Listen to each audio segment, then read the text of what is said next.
St. Chronica High School was bustling that morning. Some students were busy reading in the library, others were playing games together, and there were even two first-year students running around trying to escape the wrath of their seniors after arriving late to school. In the library, two girls were chatting about someone who was engrossed in a light novel. The two first years who had been running around were eventually scolded by their seniors and punished with laps around the school. Meanwhile, Sana was walking through the hallway surrounded by a group of male students carrying the movies she had ordered. Kodaka was a transfer student at St. Chronica High School. After a month, he still hadn't made any friends. His unusual hair color led others to assume he was a delinquent, cruel, and rough. That day, Kodaka was quietly reading in the library. When he finished, he stood up, startling the other students around him. After returning the book to the shelf, he suddenly remembered that he had left his gym clothes behind, prompting him to rush back to his classroom. As he passed by two other students, they looked terrified and quickly ran off. It seemed like a common occurrence for Kodaka, and he could only sigh in response. When he arrived at his classroom door, he heard someone talking inside. Curious, Kodaka opened the door slightly to peek inside. It turned out to be Yozora, his classmate. As far as Kodaka knew, Yozora had never been seen talking or laughing with anyone. She always appeared gloomy, surrounded by an aura of sadness. Strangely enough, she wasn't holding a phone, so Kodaka was confused about who she was talking to. Yozora seemed to be chatting with someone invisible during the sunset, which oddly resembled a scene from the light novel Kodaka had just read. In that story, after discovering a mysterious girl's secret, the protagonist was drawn into a battle against supernatural beings and eventually fell in love with her. Kodaka opened the door and stepped inside, surprising Yozora. She immediately reverted to her usual quiet and distant demeanor. Seeing her return to silence, Kodaka thought she looked rather cute when she smiled. Curious, he asked if Yozora could see ghosts or something similar. Yozora flatly denied the existence of ghosts. Kodaka pointed out that he had just seen her talking to someone. Yozora nonchalantly explained that she had been talking to her air friend. Confused, Kodaka asked what she meant by that. Yozora likened it to the concept of an air guitar, except in her case, it was an air friend. Kodaka questioned if she was really having a conversation as if someone else was there. Yozora insisted that her air friend named Tomo was genuinely present. She went on to talk about their time in middle school and a trip to an amusement park, mentioning how even a handsome teacher had confessed his love to them. Skeptical, Kodaka asked how much of her story was actually true. Yozora admitted that the middle school part was real, leading Kodaka to conclude that everything else was pure fiction. He had thought the amusement park story was genuine. Yozora remarked that going to an amusement park alone wouldn't be any fun. Kodaka was puzzled. Listening to Yozora's bizarre story felt pointless, but at the same time he felt like he should do something for her. Kodaka said he was sure Yozora could make real friends if she just tried talking to people, not just her air friend, but actual friends. Yozora responded that if it were that easy, she would have done it already. Kodaka understood how she felt. He knew what it was like to be alone as a transfer student. He mentioned that he'd been at the school for a month now, so he didn't really count as the new kid anymore. Yozora argued that someone like Kodaka had no right to lecture her about making friends when he himself had been at the school for a month without making a single friend. Shigen called him a lonely guy. Kodaka wasn't about to accept that insult from someone who had an air friend. Yozora insisted that Kodaka should make fun of Tomo, claiming that Tomo was sweet, smart, athletic, popular, kind, a great conversationalist, a good listener, and someone who would never betray her. Even though Yozora recognized how strange it sounded, she admitted she had no idea how to make friends. Curious, she asked if Kodaka had any friends at his previous school. Kodaka explained that he used to have friends who promised to keep in touch by messaging him. Yozora brushed it off, calling them one-sided friends. Then, out of the blue, she suggested that Kodaka could pay someone to be his friend. Kodaka dismissed the idea as ridiculous, but Yozora elaborated, saying he could pay 1,000 yen to have someone stick by his side at school for an entire week. Kodaka laughed and said it sounded more like a contract marriage, except in this case, it would be a contract friendship. Yozora seemed to like that term, but Kodaka insisted they should try to make friends in a more normal way. Yozora recalled seeing something similar in a drama, but admitted she didn't understand how friendships worked. Did a friendship instantly form as soon as both parties agreed and acknowledged each other, even if they had only just started talking?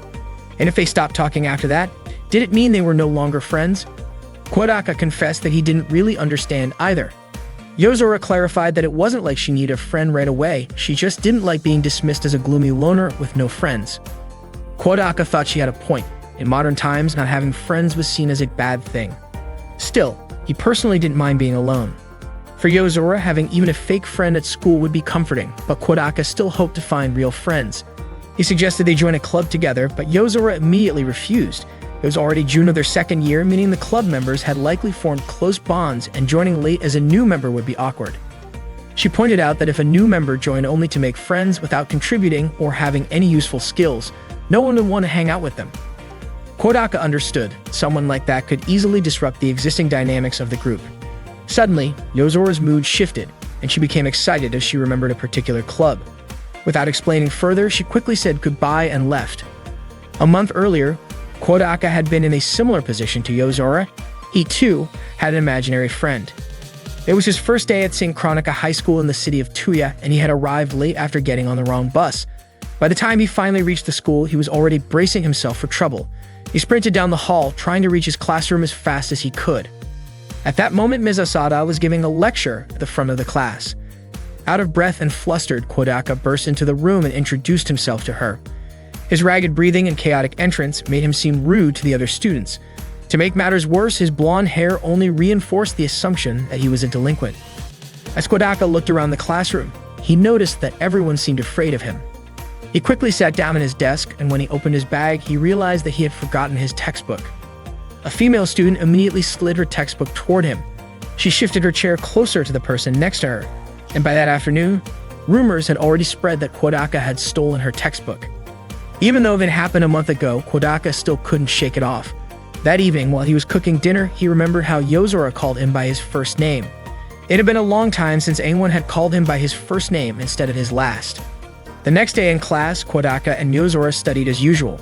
But during the break, Yozora simply fell asleep at her desk, even while two students in front of her were chatting. She stayed asleep through it all. When class ended, Yozora suddenly invited Kodaka to come with her. The other students were surprised to see Yozora talking to Kodaka. As he followed her, Kodaka wondered why she had suddenly invited him. Yozora explained that she had submitted a proposal to create a new club. Since she couldn't fit into any existing clubs, she decided to make her own. Kodaka agreed that starting a new club meant that the relationships within it would begin from scratch. The club Yozora created was the Neighbors Club. According to her, the club was formed under the guidance of God to foster friendships and strengthen the bonds between students through sincere devotion, adapting to any situation to build character. Kodaka asked if the teachers would really approve of such nonsense. Yozora confidently explained that since the school emphasized service and devotion, anything could be justified if it was claimed to be God's will. Kodaka then asked what kind of activities the Neighbors Club would have. Yozora replied that their main activity would be to find friends and avoid the pitying looks people gave to those who had to create imaginary friends. By doing this, they could eventually find people they could call real friends. Kodaka hadn't thought about it that deeply, but he supported her and congratulated her on the idea. Yozora, however, was surprised that Kodaka was talking like an outsider, considering he was already a member of the club. It turned out that Yozora had registered Kodaka as a member without asking him. She invited him to start their first club activity. They headed to the church lounge, a room Yozora had received permission to use from their faculty advisor. Kodaka asked if their advisor could teach them how to make friends. Yozora quickly dismissed the idea, saying that their advisor, Sister Maria, also didn't have any friends. Kodaka was confused as to why Yozora would choose her as their club advisor.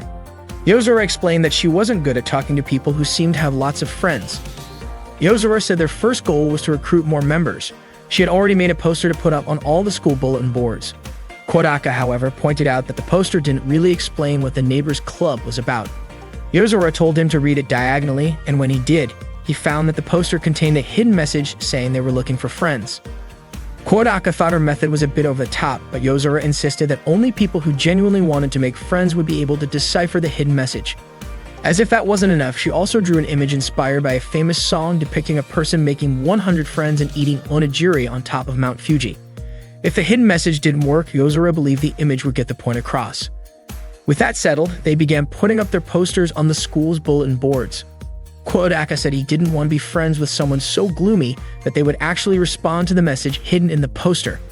Yozora called Kodaka an idealist for thinking everyone has the same taste. Kodaka then said that Yozora was the real idealist. Yozora asked Kodaka to stop being so formal and just call her by her real name, Yozora. Kodaka felt awkward about calling her by her first name and asked if she had any nicknames. Yozora mentioned that she used to have one but wouldn't tell him. Kodaka was curious about why she was being so secretive. It turned out the nickname was only for her friends.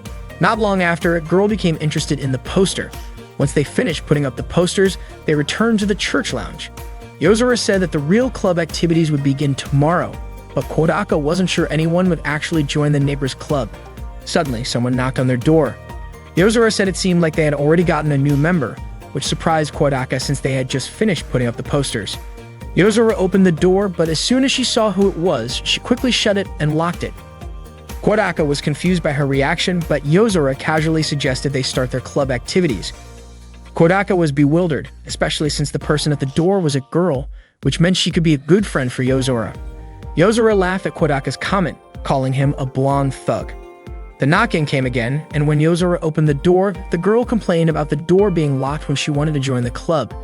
Yozora immediately shut the door again, saying the girl was one of the popular kids who had no business joining their club. Kodaka wondered if Yozora already knew her. Yozora explained that the girl was Sana from class 2 to 3, the only daughter of the school's owner. She was constantly followed by a group of boys who were obsessed with her. Yozora even called her a disgusting creature with the aura of a princess. Aside from being beautiful, Sana was also athletic and academically brilliant. In fact, she had been at the top of every exam since last year. Yozora clearly dislikes Sana's popularity. Kodaka couldn't understand Yozora's way of thinking. Suddenly, Sana started banging on the window. Kodaka quickly opened it. Sana was annoyed at how Yozora had treated her, when all she wanted was to join the club. Yozora tried to shut the window again, saying she wouldn't allow Sana to join if she was just there to mock her. Sana insisted that she wasn't there to make fun of anyone. She had understood the hidden message in the poster. She knew that the club was trying to find real friends, and she admitted that she wanted friends too. Yozora finally allowed Sana to join.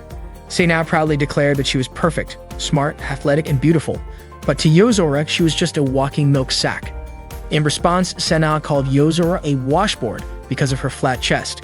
The two of them began arguing over their chest sizes until Kodaka interrupted and asked if Sana really wanted to make friends.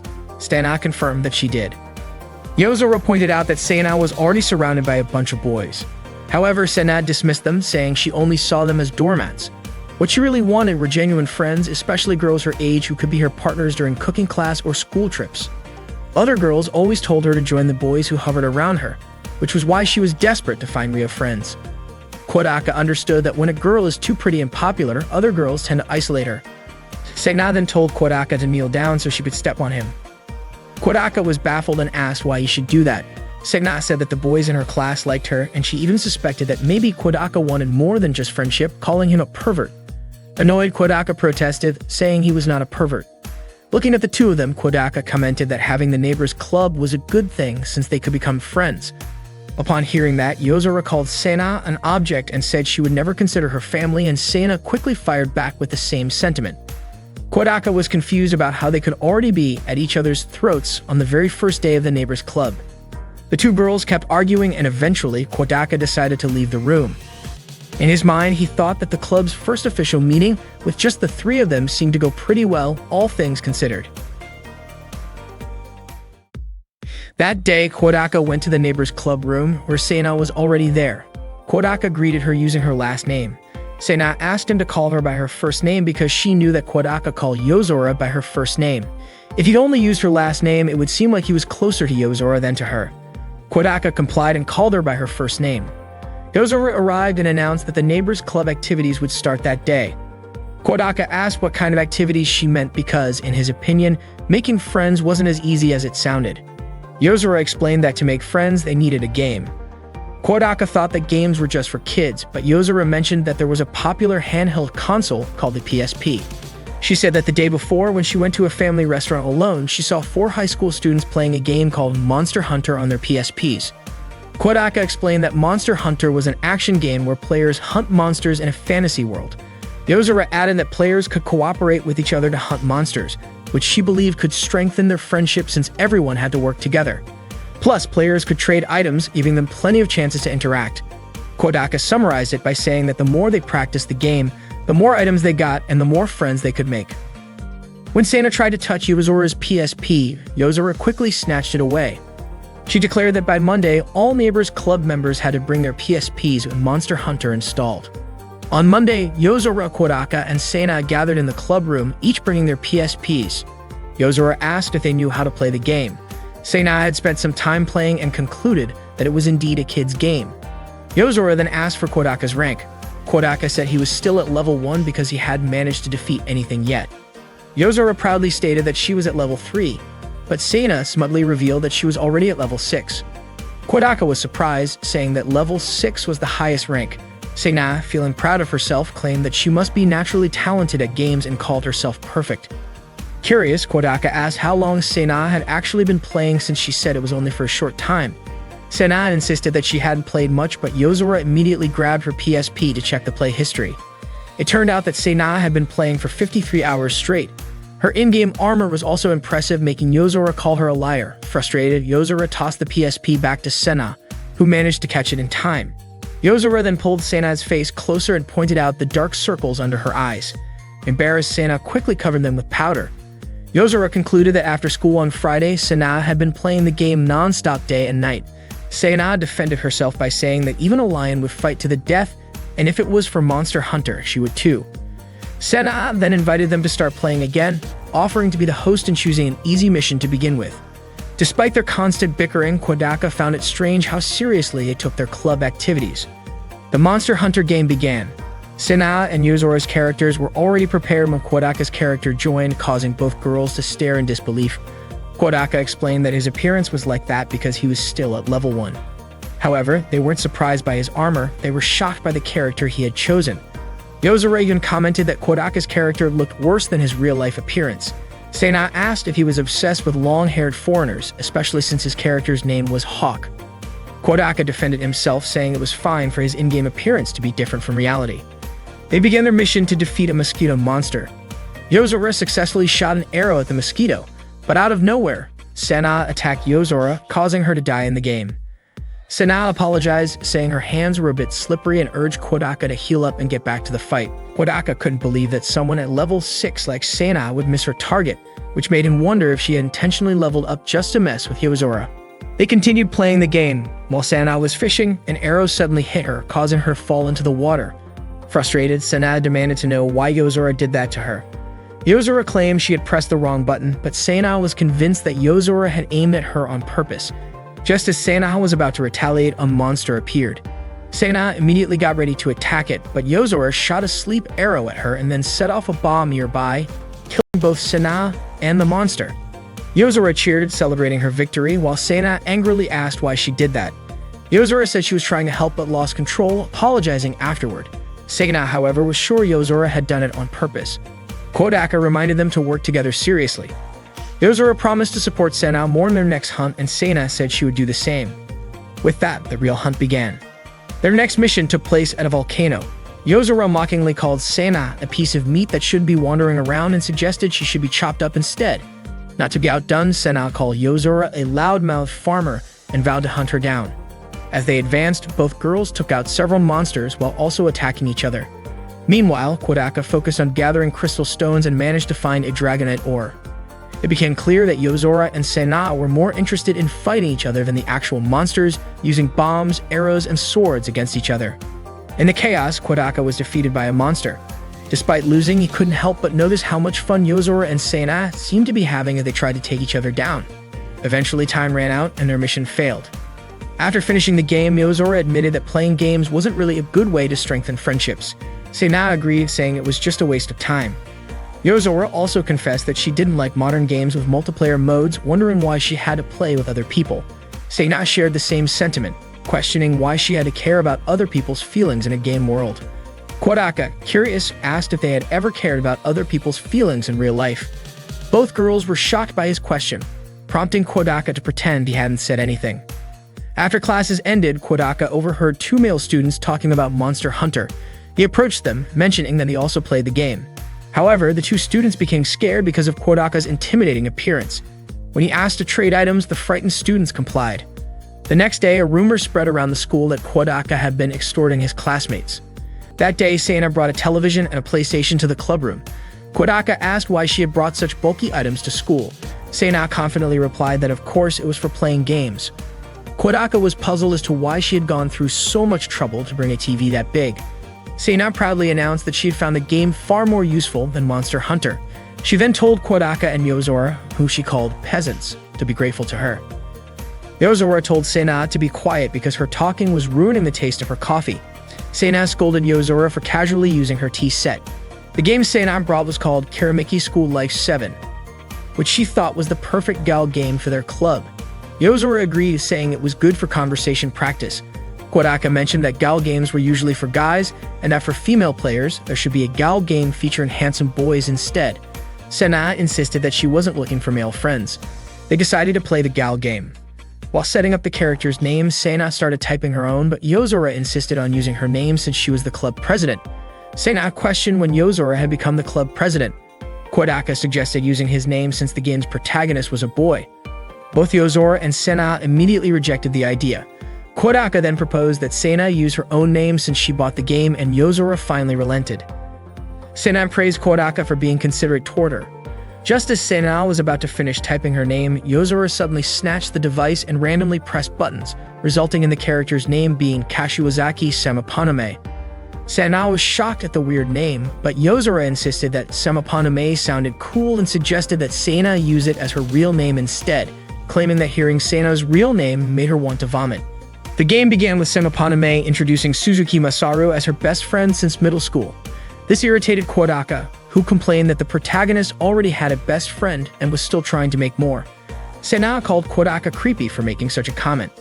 Masaru told Semapaname that hanging out with pretty girls was one of the best ways to enjoy high school. Sena thought Masaru was a bit shallow but admitted that his way of talking was appealing. She wished she could be friends with someone like him. Then, Akari introduced herself as one of Semapaname's classmates. She was a bit nervous about starting high school but felt that the people around her seemed friendly. Akari asked Semapaname if they could be good friends. The game presented 3 choices. The first 2 involved greeting her back, while the third option was to rudely reject Akari and tell her to stay away. Without hesitation, both Sena and Yozora chose the third option in unison. Kodaka was bewildered by their decision, pointing out that it was obviously the wrong choice. Sena argued that any girl who talked to a guy she didn't know on the first day of school was suspicious. Yozora added that such girls probably said the same things to every boy they met. Kodaka disagreed, saying that Akari seemed like a nice person. Yozora retorted that those types of girls were the worst. On the surface, they acted sweet and innocent, but behind the scenes, they flirted with every guy in sight. Kodaka found it hard to believe that girls like that actually existed. Yozora insisted that according to the internet, all girls these days were like that. Sena clicked the third option, rejecting Akari. Akari apologized, admitting that she might have been too forward with someone she had just met. She promised to be more careful in the future and asked Semapaname not to be mad at her. In the game, a protagonist had to improve her skills through various activities to unlock events and meet other female characters. Yozora remarked that the game world was tough. Just like real life, you couldn't meet people unless you had some skills. Sena agreed, saying she didn't want her character to be an idiot, so she immediately chose the study option. Yozora also said she didn't like dumb guys. As Semapaname continued studying, her intelligence increased, prompting Yozora to comment on how stupid she must have been before. Kodaka just smiled and said it was just a game. While at the library, Semapaname's hand accidentally touched a girl's hand. Her name was Yukiko, and she apologized. Semapaname was then faced with 2 options. The first was to give the book to Yukiko, and the second was to take the book without saying anything. Kodaka assumed Yozora and Sena would pick the second option, but surprisingly, they both chose the first. Kodaka was confused and asked why. Yozora said that rather than spending time reading books, it was better to study. Sena also mentioned that she was aiming to reach 200 intelligence points before the next exam. Sena pressed the first option, and afterward, Yukiko thanked Semapaname and introduced herself. Yukiko even complimented Semapaname's name, calling it nice. Yozora remarked that Yukiko must have a screw loose to think a name like Semapaname was nice. The screen then displayed that Semapaname could now invite Yukiko on a date. Yozora agreed that Yukiko was a better choice than that cheap Akari. As Yukiko and Semapaname went on a date, the scenes touched Sena deeply. She even commented that being loved by a girl felt amazing. Yozora admitted that Yukiko did seem like a nice person. Suddenly, when Semapaname offered to walk Yukiko home, she avoided him. Sena was confused about why Yukiko was acting that way. Kodaka explained that Yukiko was avoiding him because of how rude Semapaname had been to Akari whenever they met. He added that if a girl didn't like him, bad rumors would spread and affect how other girls viewed him. Sena concluded that Yukiko was avoiding him because Akari had been badmouthing him at school, which made her furious and want to beat Akari up. Kodaka clarified that the real issue wasn't that, but if Semaponame apologized to Akari, everything would return to normal. Sena refused to do that, and Yozora agreed, saying she would never lower her head to some foolish girl who got upset over nothing. Sena supported Yozora's stance, confidently stating that Yukiko would eventually understand it was all a misunderstanding. Semaponame tried approaching Yukiko again, but she kept avoiding him. This made Sena burst into tears, as she couldn't believe it, especially after trusting Yukiko so much. Kodaka was surprised at how emotionally invested Sena had become in the game, especially when Yozora decided to go out and find Akari to kill her. Kodaka was further shocked when Sena began crying hysterically after being ignored by Yukiko. The next day, Sena handed the Gal game to Kodaka, asking him to play it after school, especially the third-year Akari event, which had made her cry uncontrollably. Kodaka was bewildered, considering how Sena had previously called Akari a cheap and insolent girl. Sena then insisted that Kodaka should stop badmouthing Akari because she had lost her parents when she was young and had been working hard ever since. Despite her hardships, Akari filled the world with her smiles instead of hating it. Sena also urged Kodaka not to forget the story routes of Yukiko, Aino, Mio, Natsumi, Mizuki, and Karen because they were all wonderful girls. Kodaka was astonished to learn that Sena had completed all the routes right after school the previous day. She also demanded that Kodaka see all the endings, calling it a must because Karasuku was a masterpiece that everyone in the country had to play. According to her, it wasn't just a game, it was life. As soon as the bell rang, Sena hurried off to her class, but not before reminding Kodaka again to play the Gal game. The official note for the Neighbors Club was that Sena had successfully made friends with 7 two-dimensional girls.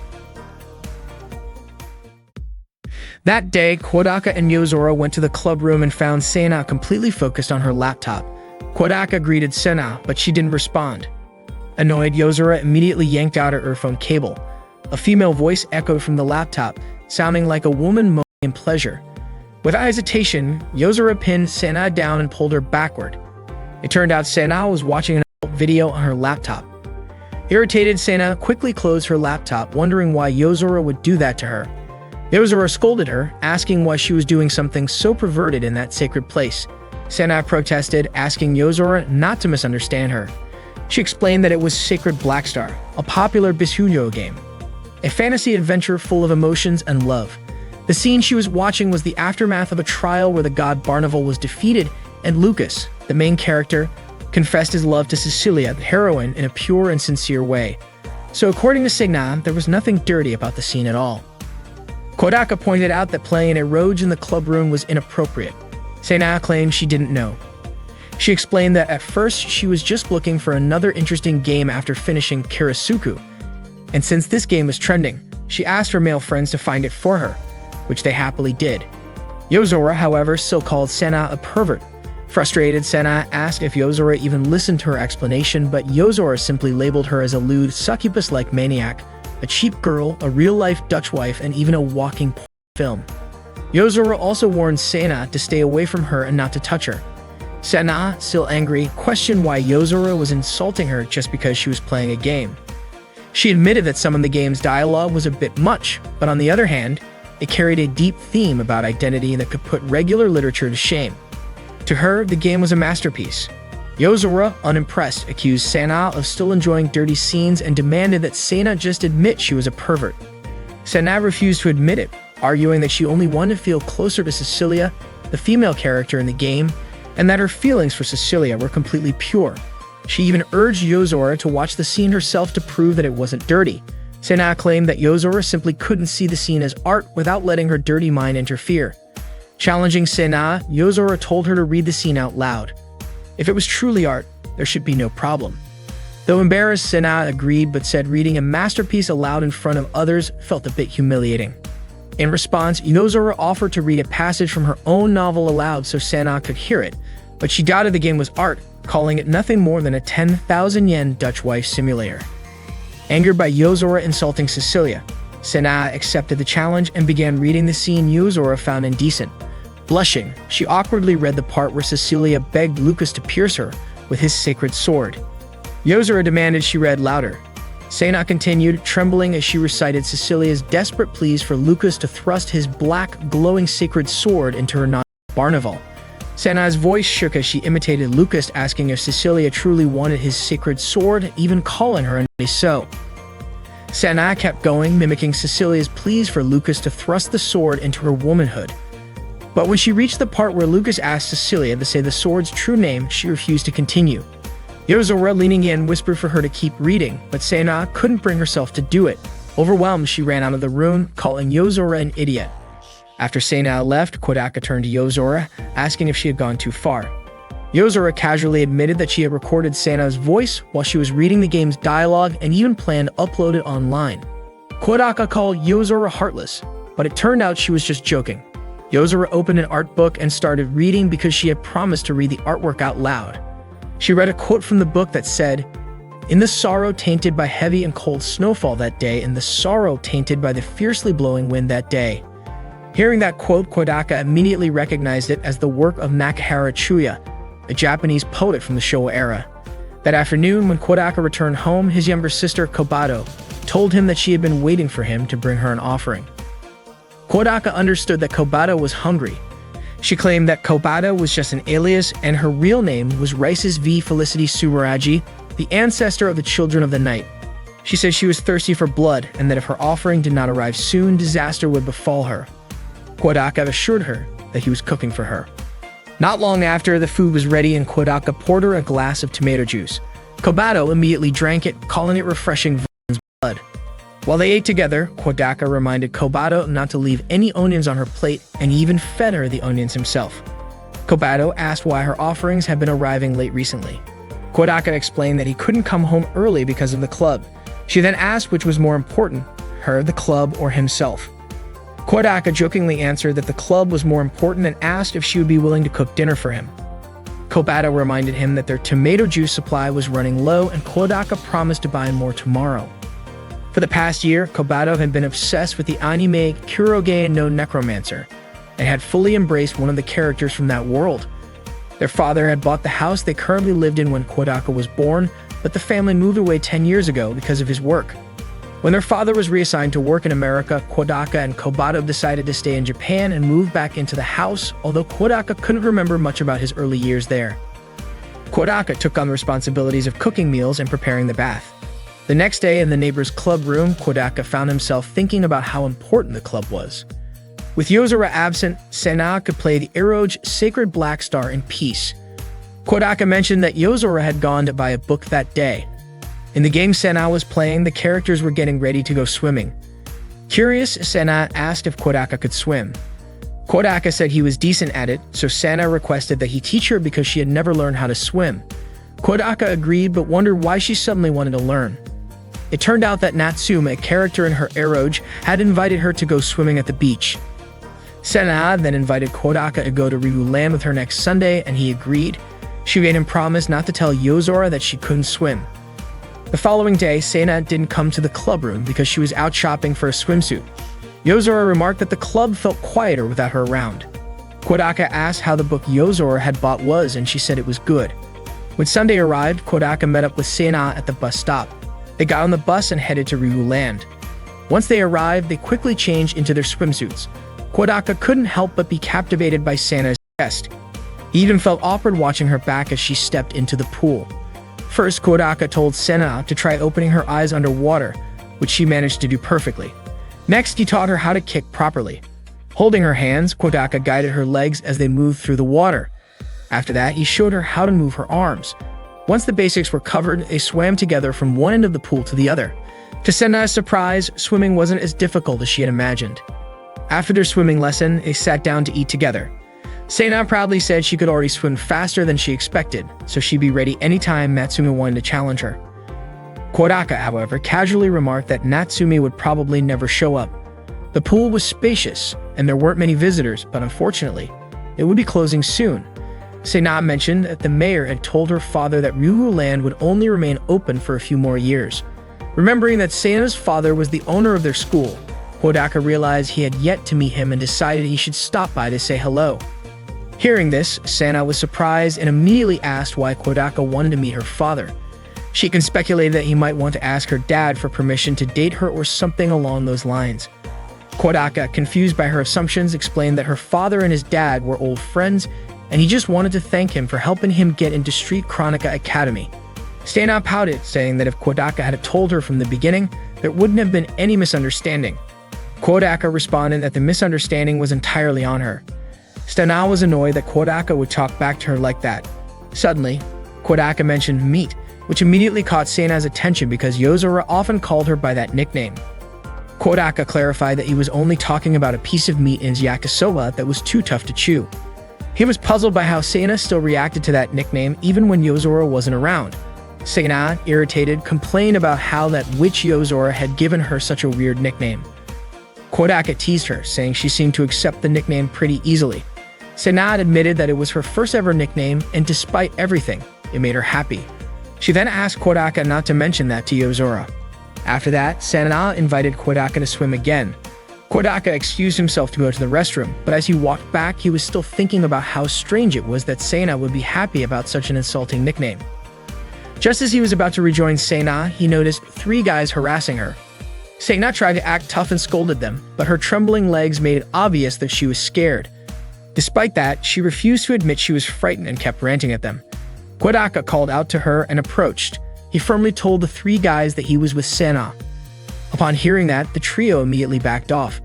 However, before they could leave, Sena suddenly demanded that they kneel and apologize for insulting her. She even threw some harsh words at them.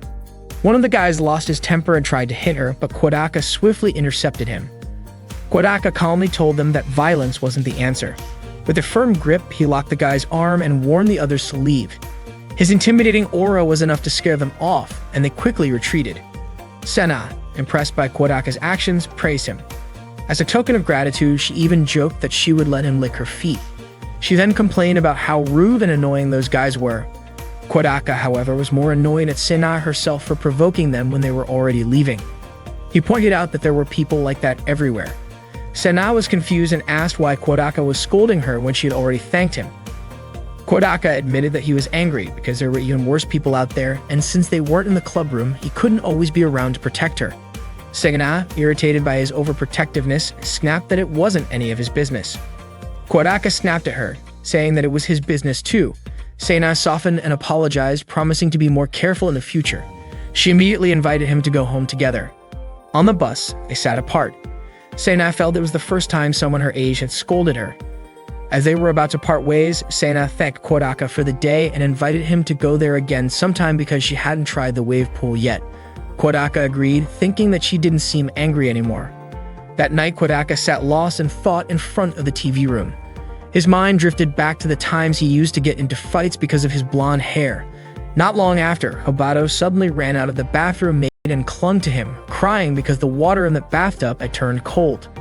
When Kodaka was a child, he was bullied by some kids. One of the children shouted at them to stop picking on someone weaker. Kodaka immediately punched the kid and declared that he wasn't weak.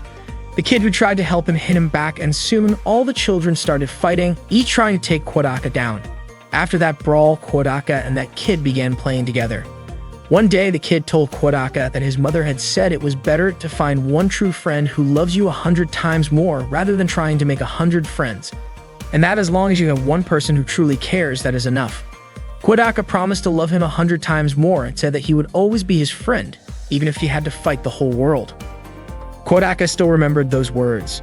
At that moment, he had just woken up from a nap in the club room. Suddenly, Yozora's face appeared, looking awkward and embarrassed. They chatted briefly before Kodaka said goodbye and left. Kodaka couldn't help but wonder how his childhood friend was doing and whether he still lived in the same city. He even forgot what he used to call him. Kodaka suspected that his childhood friend might have already forgotten the moments they shared 10 years ago. It made him question whether lifelong friendships, where people genuinely care for each other, really exist.